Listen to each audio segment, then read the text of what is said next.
টিংখাঙৰ ৰাজগড় উচ্চতৰ মাধ্যমিক বিদ্যালয়ৰ ভূমি বেদখলৰ অভিযোগ শিক্ষক অশোক গগৈৰ বিৰুদ্ধে। গৰু বিহুৰ দিনাই মুখ্যমন্ত্ৰীৰ তদন্তকাৰী দলে অভিযান চলায় বিদ্যালয়খনত। টিংখাং সমষ্টিৰ প্ৰাণকেন্দ্ৰৰ ৰাজগড়স্থিত ৰাজগড় উচ্চতৰ মাধ্যমিক বিদ্যালয়ৰ ভূমি বেদখলৰ অভিযোগত গৰু বিহুৰ দিনাই মুখ্যমন্ত্ৰীৰ তদন্তকাৰী শাখাই অভিযান চলায় বিদ্যালয়খনত। ৰাজগড়ৰ স্থানীয় কেইজনমান লোকে বিদ্যালয়খনৰ ভূমি শিক্ষক অশোক গগৈৰ বিৰুদ্ধে বেদখল কৰাৰ অভিযোগ তুলি মুখ্যমন্ত্ৰীৰ তদন্তকাৰী শাখাৰ জৰিয়তে তদন্ত কৰাৰ দাবী তুলিছিল। অৱশেষত আজি গৰু বিহুৰ দিনাই মুখ্যমন্ত্ৰীৰ তদন্তকাৰী শাখাৰ এটা দল আহি বিদ্যালয়খনত উপস্থিত হৈ তদন্ত আৰম্ভ কৰে।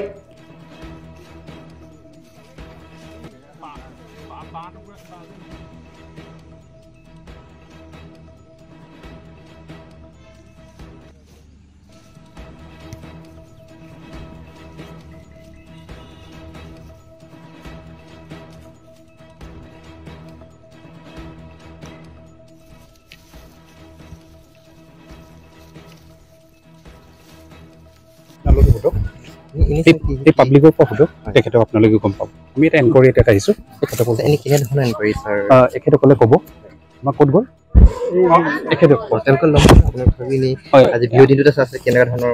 আমি এটা এনকুৱাৰীত আহিছোঁ, বাকীখিনি আমাৰ এখেতসকলে ক'ব। এখেতসকলে ক'ব, আপোনালোকে এখেতকো সোধক। বিষয়টোক কেন্দ্ৰ কৰি দীৰ্ঘদিন ধৰি এক বিতৰ্ক চলি আছিল। সেই সময়ৰ ৰাজগড় উচ্চতৰ মাধ্যমিক বিদ্যালয়ৰ শিক্ষক অশোক গগৈয়ে উক্ত বিদ্যালয়খনত শিক্ষক কৰি আছিল যদিও বৰ্তমান তেওঁ টিংখাং উচ্চতৰ মাধ্যমিক বিদ্যালয়ৰ অধ্যক্ষ হিচাপে কাৰ্যনিৰ্বাহ কৰি আছে। বিষয়টোৰ সন্দৰ্ভত কিন্তু তদন্তকাৰী বিষয়াকেইগৰাকীয়ে কোনো ধৰণৰ মন্তব্য আগবঢ়োৱাৰ পৰা বিৰত থাকে। আমি এটা এনকুৱাৰীত আহিছোঁ, বাকীখিনি আমাৰ এখেতসকলে ক'ব। এখেতসকলে ক'ব, আপোনালোকে এখেতকো সোধক। ঠিক আছে।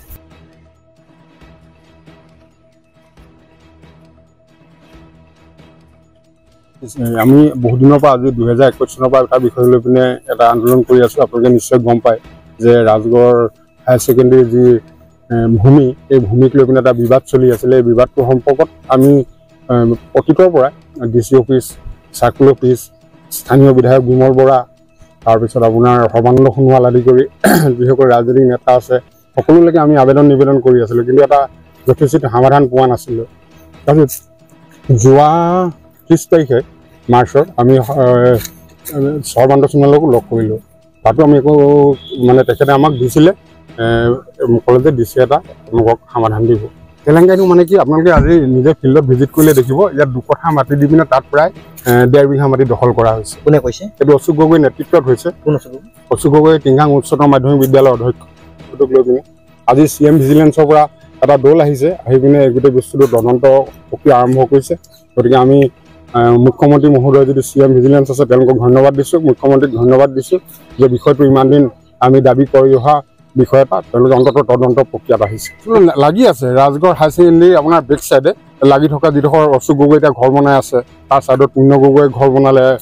প্ৰায় অশোক গগৈ দখলত আছে প্ৰায় 3.5 কঠা মাটি, পুণ্য গগৈ দখলত আছে প্ৰায় 1.5 কঠা মাটি, তাৰপিছত এইফালে পাপু গগৈ দখলত আছে প্ৰায় 2.5 কঠা মাটি। অশোক গগৈ যিডোখৰ ঘৰ বনাই এতিয়া মাটি আছে, সেই মাটিডোখৰ নেকি? হয় হয়, সেইডোখৰ স্কুলৰ মাটি। অশোক গগৈৰ লগত আমি এবাৰ এখন ৰাজহুৱা মিটিং দিছিলোঁ 21 চনতে। তেওঁক আমি মাতিছিলোঁ যে বিষয়টো এটা মানে আমি সমাধান কৰিব পাৰোঁ নেকি আলোচনাৰ মাধ্যমত, কিন্তু তেখেতে এই আলোচনাত আহি আমাৰ লগত নবহিলে,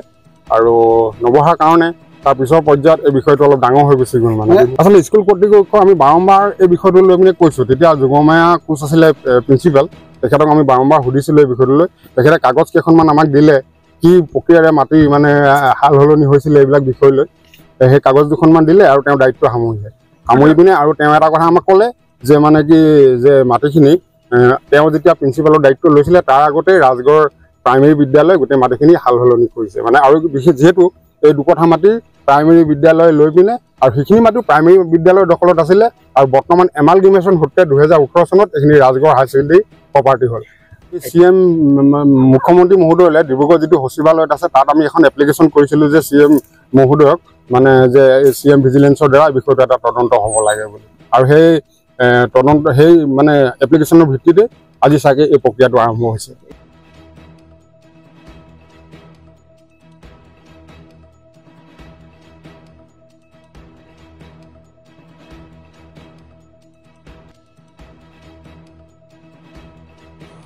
স্কুলৰ যিটো মাটি হাল সলনি কৰাৰ যেতিয়া অভিযোগ উঠিছিল আৰু তাৰ পৰিপ্ৰেক্ষিতত আজি মুখ্যমন্ত্ৰী তদাৰকী শাখাই অভিযান চলাইছে সেই সময়ত আপোনালোক ছাৰো সেই বিদ্যালয়ৰে শিক্ষক আছিলে নিশ্চয়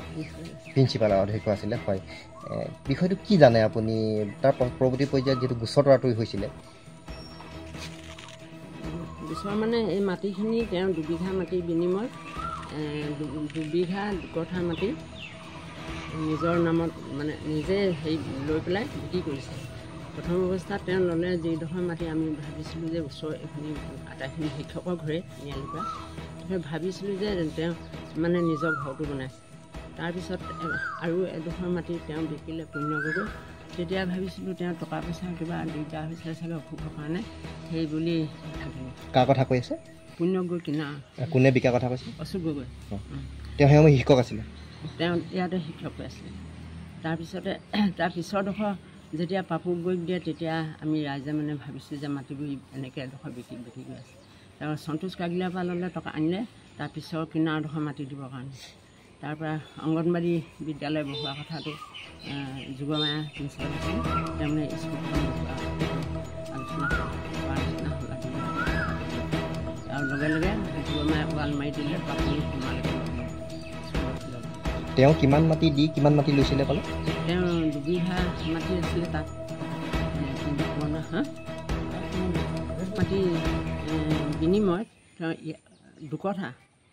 তাত 2 কঠা মাটি বিনিময়ত তাৰমানে ইয়াত 2 বিঘা মাটি হেৰি কৰিছে লৈছে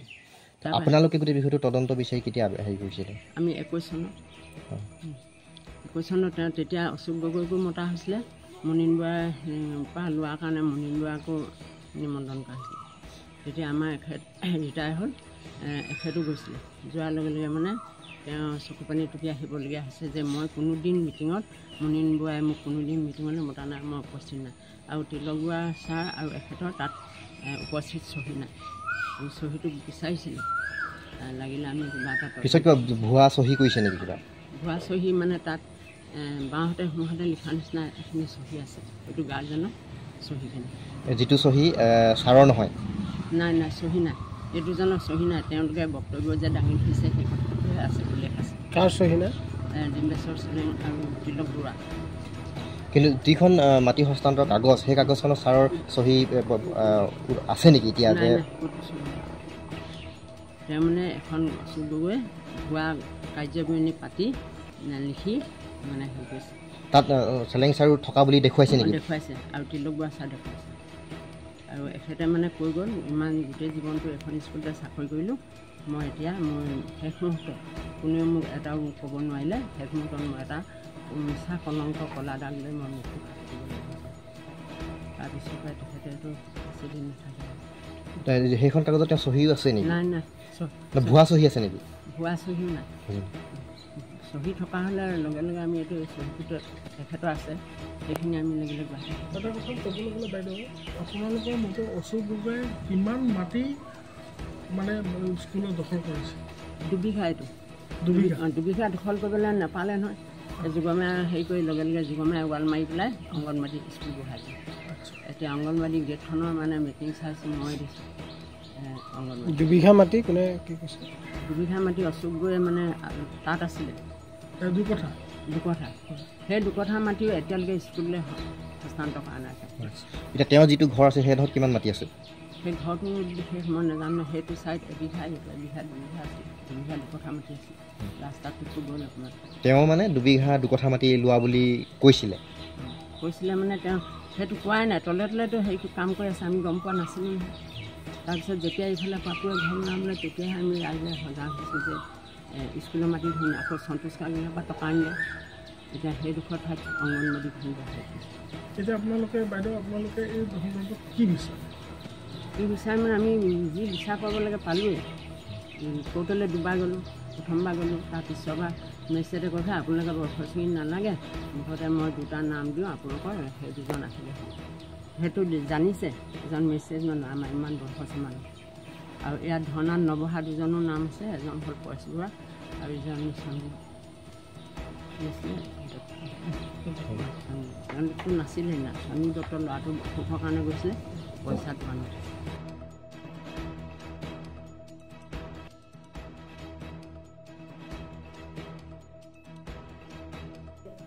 ব্যুৰ ৰিপৰ্ট অসম টুডে।